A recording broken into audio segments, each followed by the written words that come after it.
Hey everyone, welcome to the Dankin YouTube channel. If you're new here, thanks for checking us out. If you're a returning viewer, thanks for coming back. We haven't been out doing a lot of exploration lately. It's been a combination of the weather and also the fact that Emily and I right now don't have a lot of days off together. So I figured what I wanted to do is kind of take a look at some of my favorite or influential grain elevators. I know everyone seems to love grain elevator content, and I figured why not? So let's not waste any time. Let's dive right into this. Any conversation about grain elevators has to start by talking about one man, and that's Jim Pearson. Jim was the elevator expert on the Canadian prairies. He was born in Delia, Alberta, and it was the destruction of the grain elevator, or one of the grain elevators in Delia, that inspired Jim to start his Vanishing Sentinels project. Vanishing Sentinels eventually would balloon into a massive project of books and websites and Facebook pages and cardstock grain elevators. And Jim did fantastic work in documenting the grain elevators of the prairies. We lost Jim back in 2018, and the grain elevator community really still feels the loss, even though the information he provided continues to live on to this day through his many projects. And I think it's important whenever you're talking about grain elevators to acknowledge the work that Jim did, because frankly, all of us who are doing anything grain elevator related nowadays owe him a debt of gratitude and to keep his memory alive. So my own personal experience with grain elevators started with this one. And this here is a scan from the history book that was done for the Sunnyside, Alberta area. And it is the grain elevator that stood in Broxburn, Alberta. Now, Broxburn never really developed into anything more than a little siding between Coaldale and Lethbridge in southern Alberta. But living in Coaldale as a very young child, we always would go on a weekly basis into Lethbridge to do the grocery shopping and things like that. And so as a child sitting in the back seat or riding in the back of a station wagon or any of those other cool places that we were allowed to ride as kids back in the 70s that you can't do today, we would always see the Broxburn grain elevator. And even as a very young child, I was always fascinated by it. The Broxburn grain elevator would be burnt to the ground in June of 1977. Unfortunately, it was the victim of a arsonist. The arsonist that same day actually attempted to set fire to one of the grain elevators in the town of Coaldale itself, and also set fire to the R.I. Baker School in Coaldale. So that was a really busy day for the fire department. My dad was a volunteer firefighter in Coaldale at that time. I had not even yet turned 5 years old at the time, but I can still remember going out there with my mother on the day of the fire, and then later on, when the elevator was gone and there was nothing left but a pile of smoldering grain, and seeing that, and that obviously left an impression on me. Probably the next most influential grain elevator is this one here from Tonkin, Saskatchewan. Now, this is a photo from the late 1990s. It's a scan of a picture I took with my little film point and shoot camera at the time. And I think what really caught my attention about Tonkin is I don't really remember there being abandoned grain elevators prior to this. I mean, I know there obviously were. Many grain elevators were abandoned even back in the 70s. But I had never really seen or paid attention to an abandoned grain elevator. But for some reason I saw this one and it just caught my attention like you wouldn't believe. So the elevator in Tonkin has since been demolished, but on that day, seeing it there, abandoned, missing windows and that sort of thing, I was just completely captivated by it.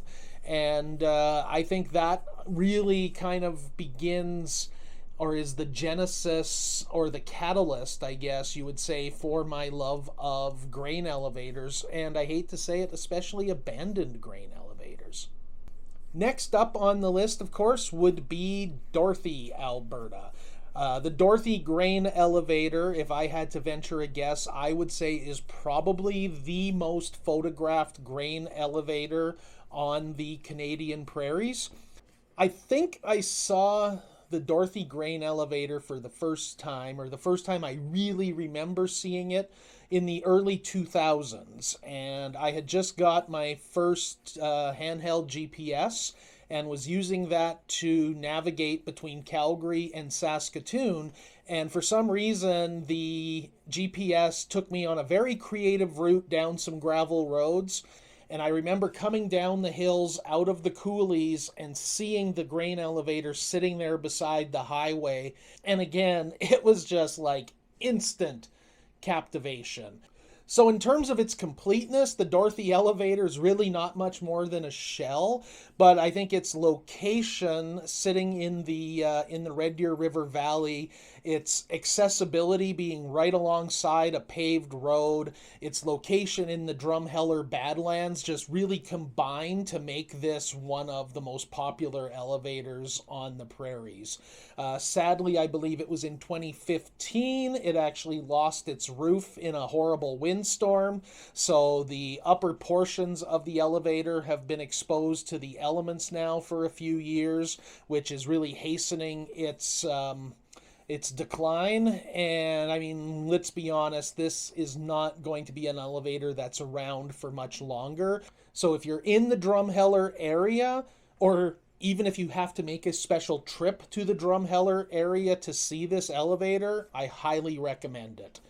Of course, another elevator that immediately comes to mind on my list of favorites would be Bent's, Saskatchewan.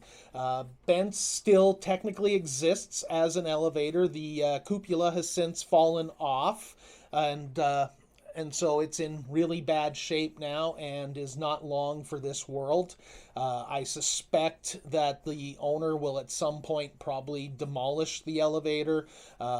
Even though it's signed no trespassing, I see a lot of pictures and video online from people who visit Bent's, and I can pretty much guarantee you not all of them have sought permission to be there. So I think liability issues will probably bring around the demise of Bent's sooner rather than later.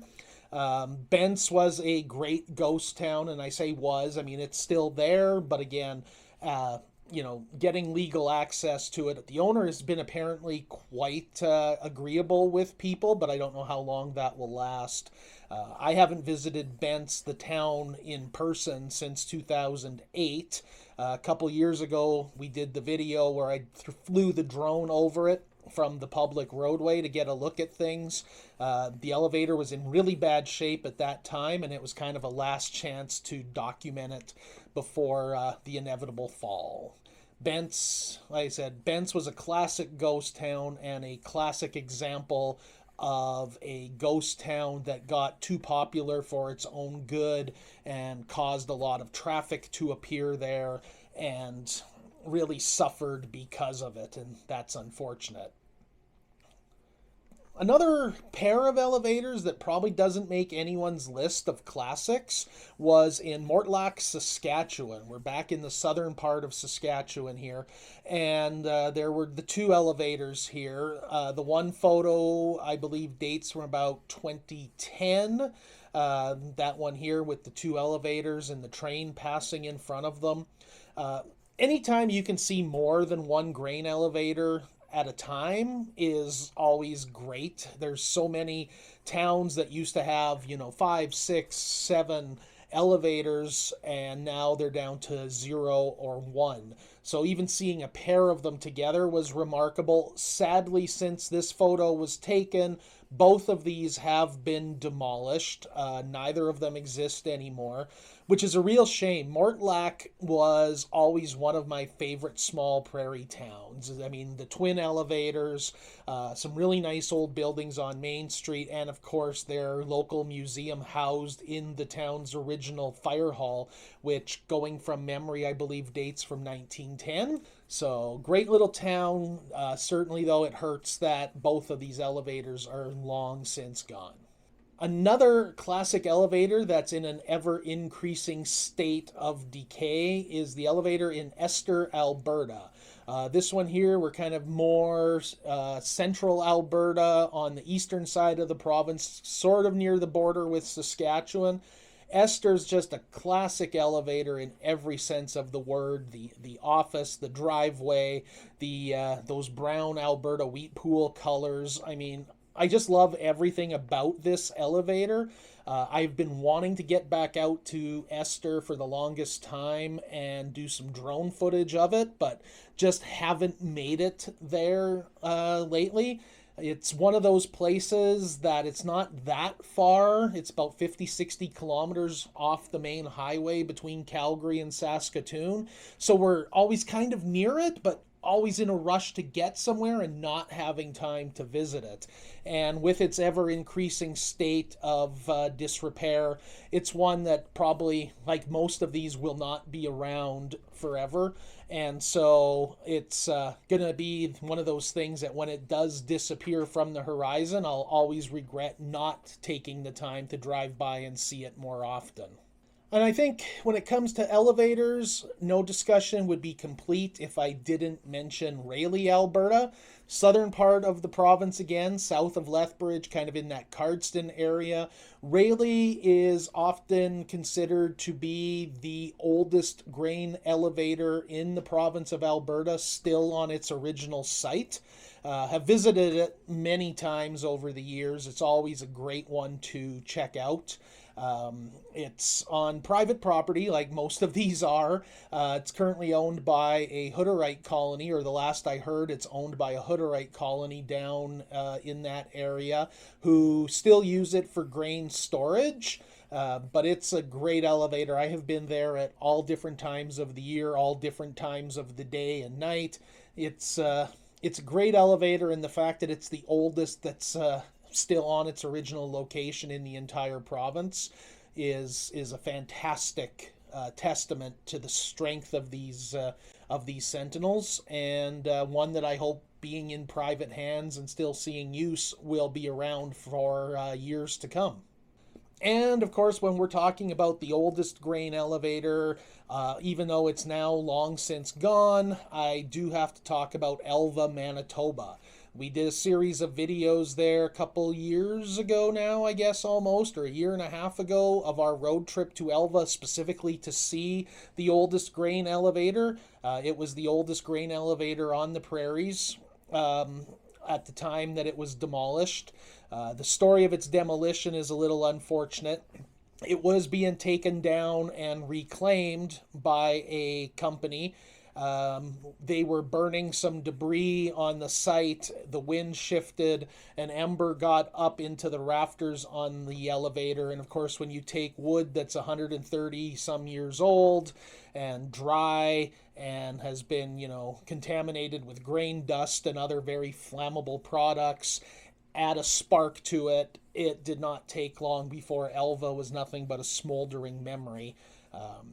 So it was built, I'm again going from memory, I don't have any notes in front of me, I believe in 1895. It had taken over the title of oldest grain elevator in the country from Fleming, Saskatchewan, which was another elevator that was unfortunately destroyed by fire, and even more unfortunate, again, destroyed by arsonists.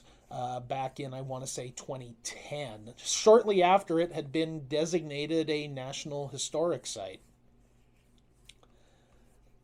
Other elevators that really, I think, kind of come to mind for me just off the top of my head, obviously the elevators in Dankin, Saskatchewan.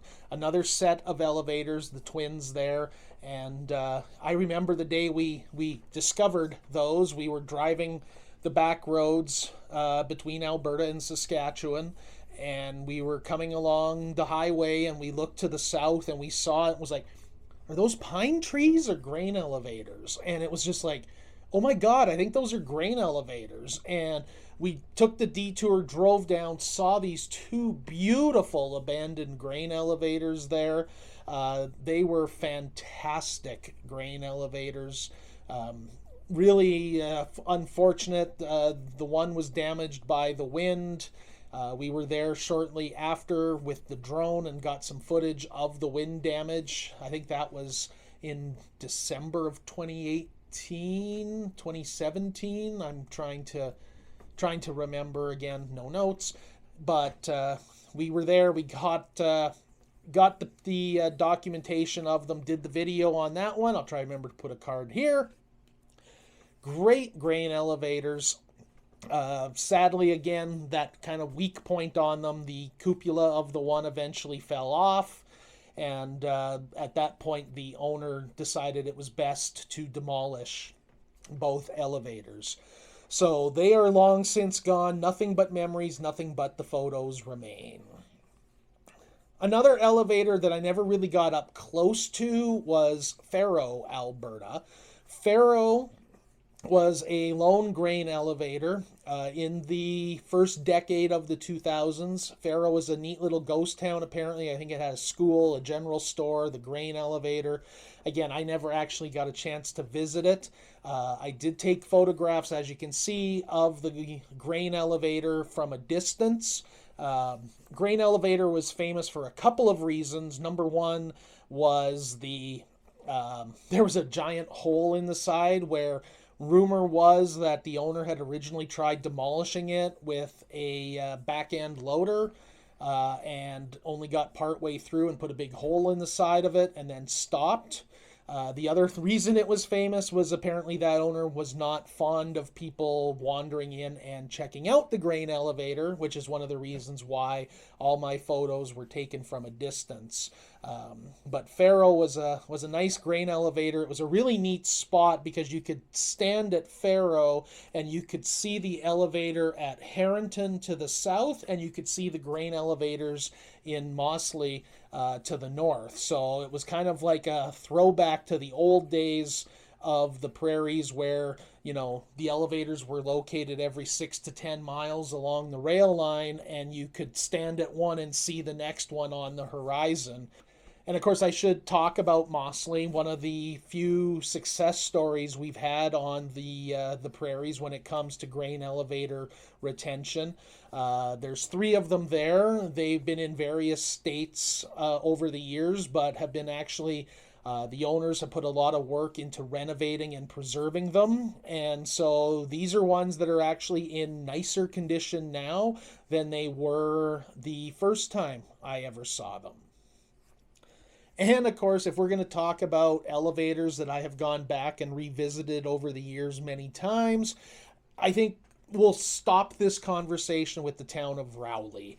As you know, Rowley is one of those places that we visit on a regular basis, whether it's for their pizza night or just to see the elevators and the other buildings in town. When I first went to Rowley, the elevators had not yet been repainted.